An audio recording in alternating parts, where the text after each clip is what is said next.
Managing the evolution of dashboards in Databricks is as critical as optimizing queries or modeling data. For organizations leveraging Databricks, version controlling dashboards using GitHub, Azure DevOps, or other Git provider tools introduces a layer of reliability, reproducibility, and collaborative agility that traditional methods often lack. In this video, I'm going to show you how to version control Databricks Dashboard using GitHub that would ensure tracking changes for layout, queries, datasets, including the ability to roll back to earlier dashboard states. Let's get started. Alright, so this is my Databricks workspace. Now, before we start with anything at all, it is important we create the GitHub repository where we're going to be committing all our code changes to. So for that, I'm going to swipe to github.com, and of course, you want to sign into your account. And I'm going to click on this option to create a new repository. And I can give this a name. I'm going to call this one Databricks underscore dashboard. And of course, I can include a description, which is just an optional thing.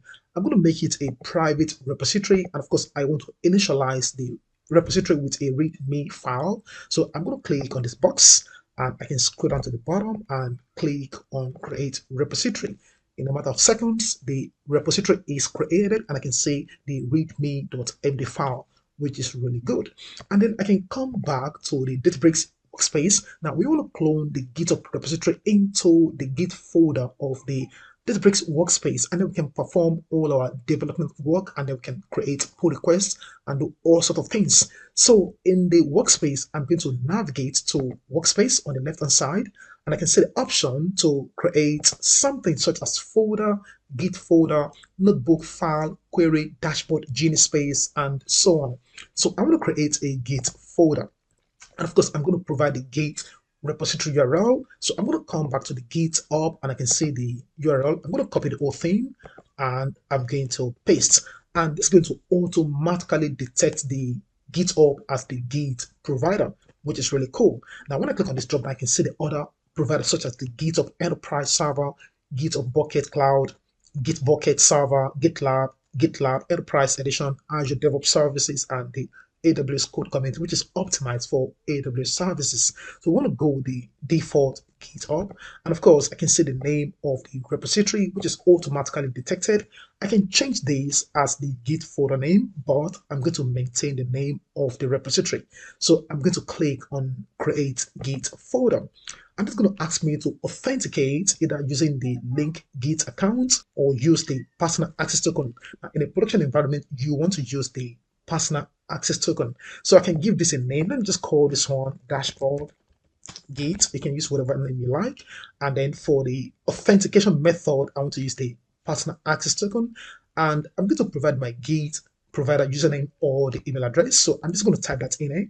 So this is my username. And then for the token, I'm going to come back to the GitHub. And then at the top right hand corner, you want to click on your image or your initial, and then go to the settings. And then you want to go down to the bottom on the left hand side, click on the developer settings, and we can generate a personal access token, tokens classic. Click on that, and then I can click on this generate new token classic. And I can give this a name. Let me call this one Databricks token. And for the scope, I'm just going to use this for the repo, not the workflow. In a future video, I'm going to be showing how we can use the token for the GitHub actions, focusing on dashboard. But for now, we are focusing on version controlling. So this is enough for this demonstration. I can scroll down to the bottom and click on generate token, and I can see the token generated. I'm going to delete this after the end of this video. So once that is copied, I'm going to paste in this box and I can click on the save, and this is going to automatically authenticate and then clone the Git repository into the Git folder of the Databricks workspace as we've seen, which is really cool. After doing this, we can see that we are currently in the main branch of this repository. Now I'm going to perform all our code changes in the feature branch, and I'm going to create pull request and merge the code to the main branch. So for that, I'm going to click on this main, and I can see this option give me the ability to create a feature branch. So I'm going to click on branch, and let me call this one feature /sales data first. we're going to create the dashboard without any visuals, and then we're able to bring in our data from the on-premise into the Unity catalog and my schema. So I'm just going to call this one sales data. This is going to be the first code I'm going to be committing. So click on create. And this is, of course, based on the main branch. So once that is created, we can go on and create our dashboard within that feature branch. So we can see this is now selected, and then we can see for the changes, we have no changes. You can see for the history, we don't have any history. Excellent. Now I'm going to come back and I can close this for now, and I can see the feature branch / sales data development branch. So I can click on this create, and I want to create my dashboard, and the dashboard tab is automatically up, which is really important. And then before you start creating your dashboard using the widgets and the built-in visualizations and so on and so forth, you want to bring in your data. So even if you don't have data in the Unity catalog, you can actually use the upload functionality to bring in your data, which is really cool. So just click on this data tab, and I can see the option to upload files. So I'm going to just browse my local laptop and bring in my usual sales 2015 to 2020.csv in this time around. So I can say create or modify table from file upload. Cool. So we have a total of 6 files uploaded with a combined 5.43 kilobytes. And then for the name of the catalog, I'm going to store them in the secure catalog. And then I can, of course, choose the name of the schema. I can even create my own unique schema. Let me just call this one transaction schema, and then I'm going to click on create. So the schema is now created, which is similar to database, as you can see the icon. And then for the name of the table, I'm going to get rid of this, and I just want to call the table name sales. And I can see all the columns, and this is going to detect the data types. For instance, we can see this is detected as a date, and then we have the text, and then we have the whole number of data types, the big int. And of course, you can even play around and exclude some columns. For instance, if I want to exclude this product, I can click on exclude, which is cool, but I'm not going to exclude anything. So at the bottom, I want to click on create table. And you can see your table named sales is being created. And there we go. We can see the table created and selected automatically as a data set. And then we can also see the preview of the sales data. You can see the name of the catalog, the name of the schema. Really cool. Now, I want to come here, or let me just rename this and call this one sales dashboard.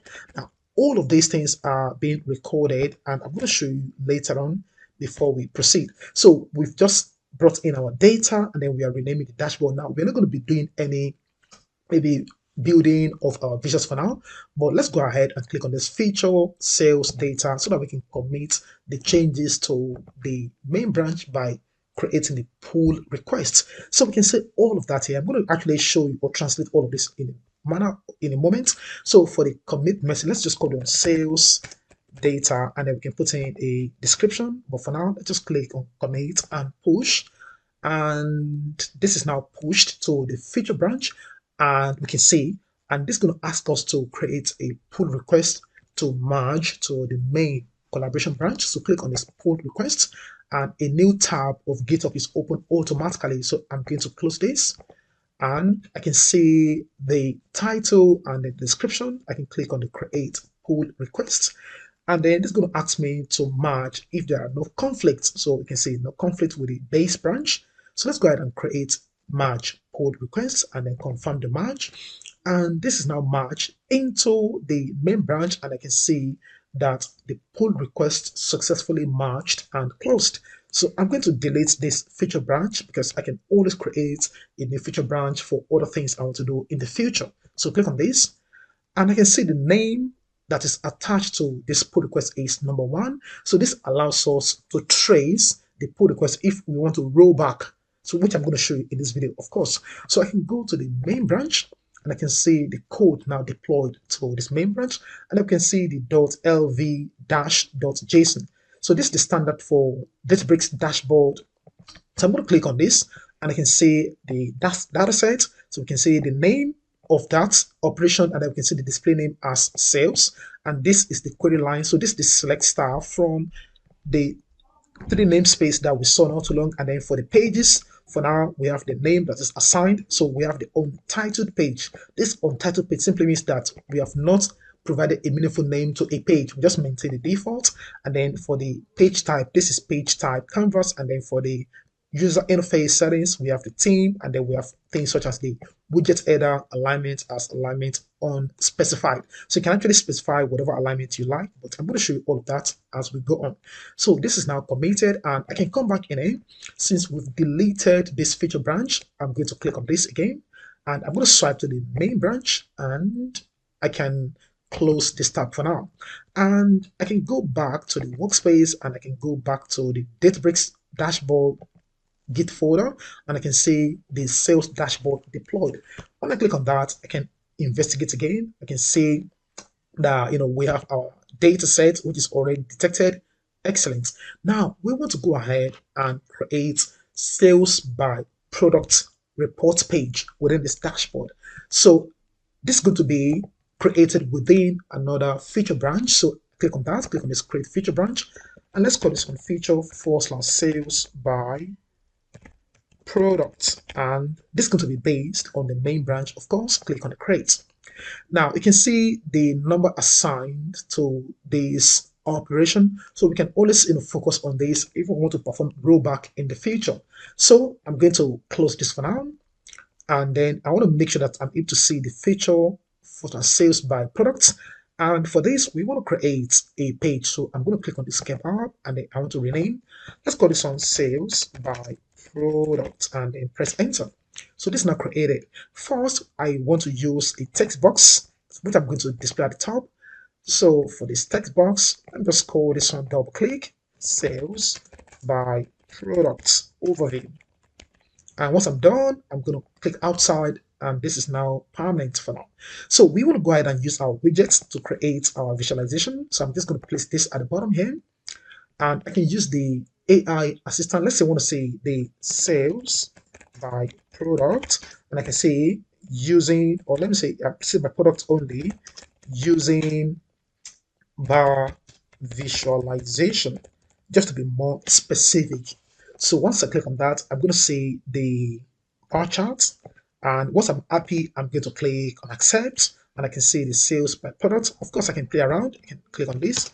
I can just add a little emoji, as I love to do, and that's created. And I also want to create another visualization. Just call this one a card. Let's want to say the total sales. So I'm going to come here. Let's just call this one total sales amount. And I can also say using counter, but this is detected automatically. I'm going to accept, and I'm going to resize this a little bit. All right, so we can see total sales. Again, I can just put in an emoji if I choose and just add it, and this is really cool. And what about if we want to apply currency formatting? How do we do that? It's quite simple. Just make sure the widget is selected, and then you want to come to this drop down. And when I click on the drop, I can see we have other transformations such as the average, median, mean, and so on and so forth. But we are focusing on the default sum function. Now I'm going to come to the format, that is the formatting. I can see we have the auto formatting, which do not include the formatting like the currency. So I'm going to click on the custom, and I can see the type. Either I want to use the currency formatting or the percentage style. Let's use the currency formatting, and this is going to automatically pump in the dollar sign. I'm not sure why, or maybe because Databricks is an American company, but that's where it is. And what about if I want to use the UKGB pound? Of course, I can change it by clicking on this drop down, and I can search for the British, and that's enough. I can see the pounds. Click on that, and there we go. We have the currency formatting. Excellent. What about if I just want to include the average sales? I can click on this kebab, and there's an option to clone. And this is quite very straightforward, easy peasy. And I can click on this. I can use the average transformation, and the average sales is 4.46k. Excellent. I can just give this a name. Just double click, call this one AVG, press enter, and oops, just click outside, not press enter, and that's it. What about if I want to change the color of this sales by product bar chart? I can do that. Make sure this is selected, and I can set the option to click on this color. And let's say I just want to use something like green. Click on that, and that's cool. What about if I want to probably partition this based on maybe labels or tooltips? I'm just going to come down a little bit, and there's an option to add a tooltip. And let's say I want to do this by, let's say by subcategory, and you can see what happened. This is going to actually partition it for me, so we can see we have three major subcategory shares for this laptop, and then we can see the papers, and then we can see the storage. When I come here, I can see for the tablet product, we have the accessories, and there we go, which is really cool. Unfortunately, for now, we cannot control the colors of this specific bar chart. For example, let's say I want to actually use a different color for this laptop only. I cannot do that for now, so we have to maintain the same color across board. But I want to believe in the future we should be able to flexibly change all the colors of this bars. Excellent. Now you probably observe that we have the bars listed according to the sales volume. No, I don't want to say actually. I don't want to say this in this method. I actually want to see the horizontal axis sorted in alphabetical order. How do we do that? I can click on this. So I'm going to come to the x-axis and I can see this kebab. So you want to click on that, and then we can see the sort order. We have the default, which is this, that is to sort the largest value down to the lowest point. But I want to sort this from A to Z, and there we go. So we have the Bluetooth speaker down to wireless earbuds. If I want to do the inverse, that is from Z to A, there we go. And of course, I can also sort these, that is from the right to the left. I can also perform custom sorting. But let's just do the A to Z, and that's all I need to do. So once I'm done with all of these changes, I can go on and click on this feature branch, and then I can see the number again. I can see this has been modified. So you can also see straight away that this is the previous state on titled page, and then we have the sales by product as the title of the page where we have our visuals. So I'm going to call this one sales by product, and we can add a description, but for now I'm going to click on commit and push, and this is going to be pushed to the feature branch, and we can create a pull request. Again, a new tab is automatically up. I'm going to click on this create pull request, and this is going to check if there's any conflict with the base branch. No conflict, merge pull request, confirm the merge, and this successfully merged to the main branch and closed. And I'm going to delete that, and I can see this is number two, and I can go to the main branch, and when I go to the dashboard.json and I scroll down to the bottom, we can see the changes. For instance, we can see that we applied theme color visualizations. We did some things around the x and the y axis.